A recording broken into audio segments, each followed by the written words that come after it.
Good morning, good morning. Squeeze in and join Crawl us. on up here. Watch your head. We did not plan that. It's just logical. I'm Allison. I'm Cinnamon. Welcome to the Pretend Morning Show. I hope you like our new intro. It was something I put Allison together. works really hard on those intros and those outros. Is that what it's called? The Pause exit? and see if you can adjust to a slow-mo on those, because there's some Easter eggs. There are no Easter eggs. There's no Easter. You're not doing the Taylor Swift thing, but is it called an extra? Speaking of Taylor Swift, because we were... but is it called the intro and the... Oh, outro. Outro. But you said that. No, I said, is it? But I asked you and you... Oh, it's also what they call belly buttons. All right, so I thought we would start with, this is my episode because it's the odds. I thought we'd start with the Golden Globes, which it's been a couple days.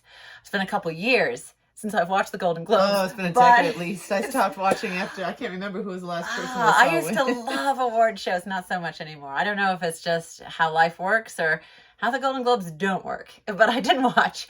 So someone captured on camera, like zoomed in on, intruded on, Selena Gomez and Taylor Swift. Oh, at their table. Yeah. Embracing at the table with Golden Globes, and Kelly Teller, Miles Teller's wife, was sitting there.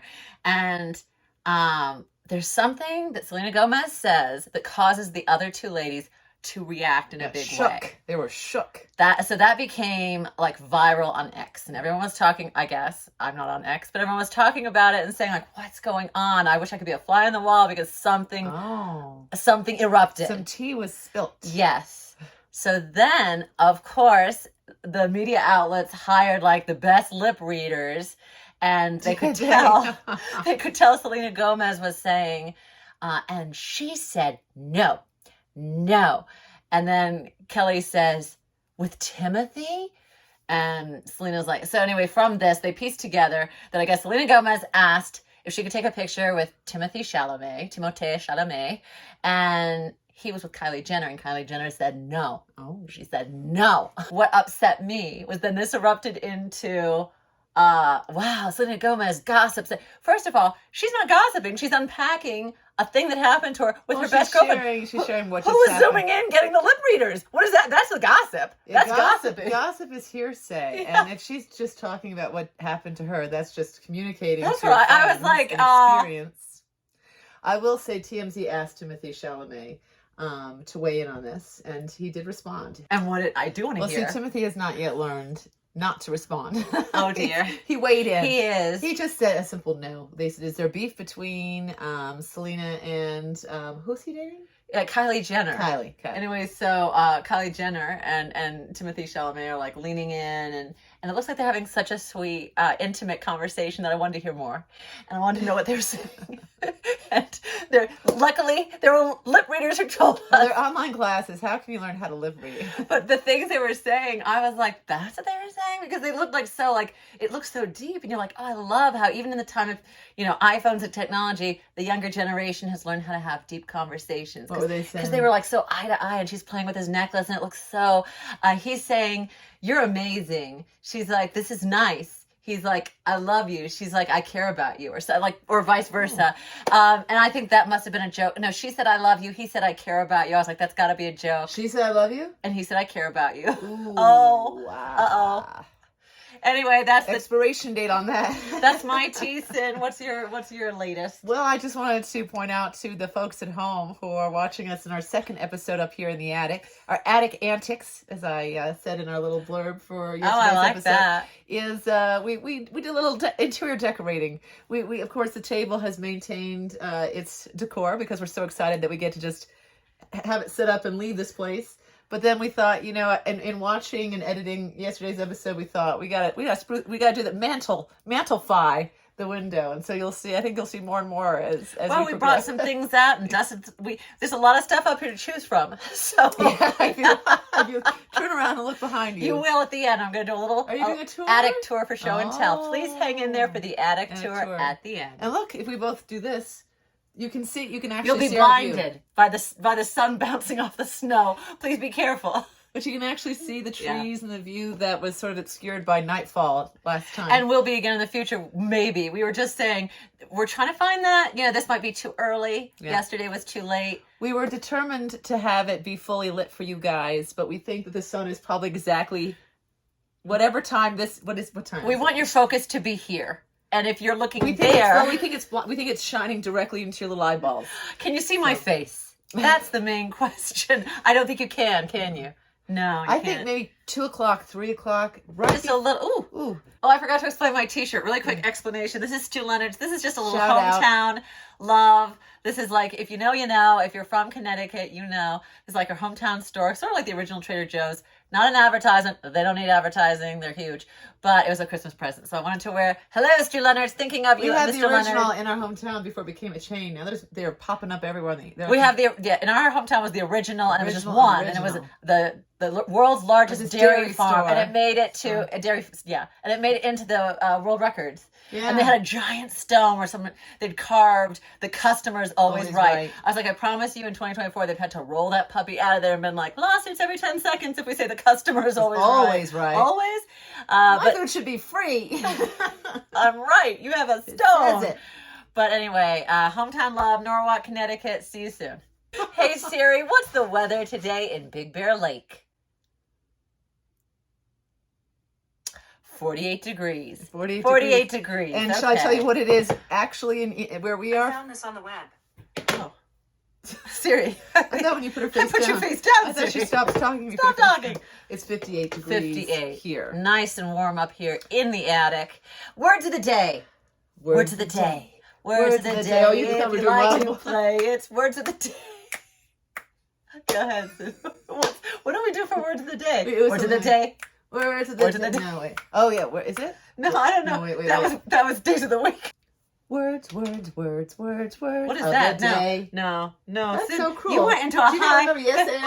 Yes and. I can't get up there. Yes and. Let me help you with that. It's called yes. Yes and yes and. I thought you said it's called yes and. What's the? So I decided to stick with our Walden theme. Oh, nice. Since you did a quote from Walden, and so I just Googled like Walden quotes. They said I guess it is the most famous quote from Walden is actually from Chapter 1, Economy, of the book Life in the Woods, which is where you got your quote yesterday, from. Yeah. And so this is the quote, but you'll have to gender neutralize it in your mind. It says, "The mass of men lead lives of quiet desperation." Huh. This sentence, which appears in the first chapter of Economy, is perhaps the most famous quotation from Walden. So. Wildlife watch. Wildlife watch. Watch it. Ooh. If there was wildlife, they scattered. I know. You can hear the little raccoon that lives on our roof going, "Rah!" Well, the wildlife today is it's a vicious one. Get ready, buckle up. We had an intruder in our backyard. We did. It's large, black and hairy, and it's, I think, a Labrador. I'm not sure what kind of dog that is. It looks but like it looks a little bit like it looks a friendly little guy. We had just put some sausages out there for the coyotes. Which we don't feed the coyotes. No, we don't, but this time we had, because we never do. But it has been 28, 29 degrees. Listen, and the same one keeps coming. That cat's going to give me a heart attack. That cat is so active, and he's getting a little plump. Maybe he's been eating the sausages. He goes very slowly now. We're afraid the coyotes are we call them coyotes are going to attack that cat. And it's been so cold, maybe they're not even eating the moles anymore. So we just put a couple sausages, like, eat this, leave the coyote. We can't say anyway. No one can know we're feeding the coyotes. Well, I might let them know, because this little guy, this tubster did. So we don't have to. He came in there. He snarfled those down. And we'll report this lady to the local sheriff's department and handle this immediately. This isn't our property. It is a national forest we live in, but still. Here's the thing. There's another video you might want to show where the little fat cat was walking by very slowly. And did you hear me lumbering? And did you hear me on the camera just going psst, psst, psst? And trying to, because I was like, this is crazy. Like I kept moving the camera to watch, because I was like, I know I'm going to see a coyote galloping full speed at this lumbering cat. The cat, as I'm going psst, psst, into the camera, stops. And Alicia looks over its shoulder. I was like, it's having the opposite effect. Oh, it was very scary. I just want to say, if you're coming up to Big Bear, this is just your public service announcement. Put all animals on a leash, even if they always follow you at heel. They've never smelled a bear before. They've never smelled a coyote before. And these animals, when they do, they take off at full speed to explore, not to run away from.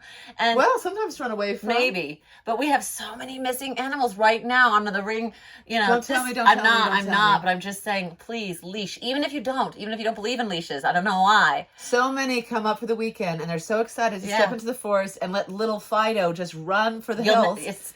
And that literally is what happens. Or put a tracking device. Put a tile. $25 to always know where your animal is. I have a tracking device on all my animals. Yeah. I have a tracking device on one of my animals. Yeah, but he's a big animal, to be fair. I don't put on Honey because Honey doesn't go very far. She's like she's always leashed. He's a lot of animal. He represents all of the animals. I don't have any on my cats because they stay nearby. Anyway, blah, blah. Next, after Wildlife Watch, what is it we have? Yes, that tracking device Alice is talking about that she puts on her dog is what I gave her for Christmas to put on her phone, because the question I get 9 times a day. All right, where's my phone? Where's my phone? So I got a little tracking device, and this she's like, sister counseling. Boop, this boop, isn't sister. Put on my dog. No. Okay. All right.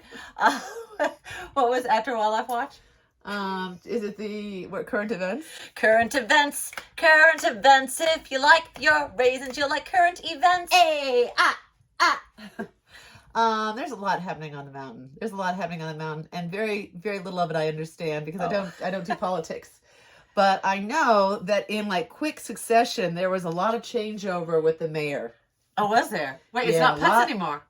Putz, and then I don't know why. I don't know if Putz stepped down, but I know that Perry Melnick was then the replacement, voted as mayor by the council, or appointed. I don't know how they do it. And then for the first time in 43 years, Big Bear City Council history, we had 2 females in the leadership position, the mayor and the mayor pro tem, which is basically like a vice mayor. Who was the vice mayor? And so, who was the vice? It's not 20 questions, is it? And then I think that was December 19th. And then December 23rd, she was served, Perry Melnick was served papers to recall her by one Rick Snow, and there's a lot of drama around Rick Snow. He has apparently appeared at a lot of the council meetings with his group of supporters, and they are... Is he running for mayor? Small business owners who are very determined to they want a street moved, I think is what is the problem. Is the issue? And so they have a lot of sway and a lot of power and a lot of charisma, I would imagine, to have that much sway. He's a local brewery owner. And within 72 hours, he got all the signatures he needed. I think 72 hours was as long as she was mayor before this happened. Oh, shoot. To get recalled. I don't know if that's going to go through or not go through. What I do know, with all this drama happening... But so he's trying to circumnavigate voting? The voters' decision? That's what her point is, that a year and a half she was voted onto the council. So I guess you get voted to the council, and the council appoints... The mayor? The president is the mayor. And she said, the voters have voted me into this position, and a very small group of people are trying to sort of bully. But I don't know, I don't want to say too much, because I don't know what the problem is. I don't know what the issue is. What's there? It's the street? I imagine, the street. How do you move a street? Well, I imagine he's talking about there's too much regulations, and he moved to a small town for fewer regulations. Less bureaucracy. Part of those regulations that seem to be sort of the motivating factor for why they want Melnick out is because they want fewer regulations around the short-term rentals, I think, is the problem. And I know how I feel about that. So I don't want to weigh in on this too much. It comes down to the rentals. It always, because you wouldn't guess it, but because we live in a resort town, it's short-term rentals is what we're talking about. Short-term, like weekenders. The Airbnbs. Because I didn't know this until I talked to the mayor at the time a year ago on the phone. I was asking about snow removal, etc., whatever, and he said that 2/3 of our town's population doesn't even live here. They live in like LA or wherever, but they own the house and they pay the taxes, so they want the vote.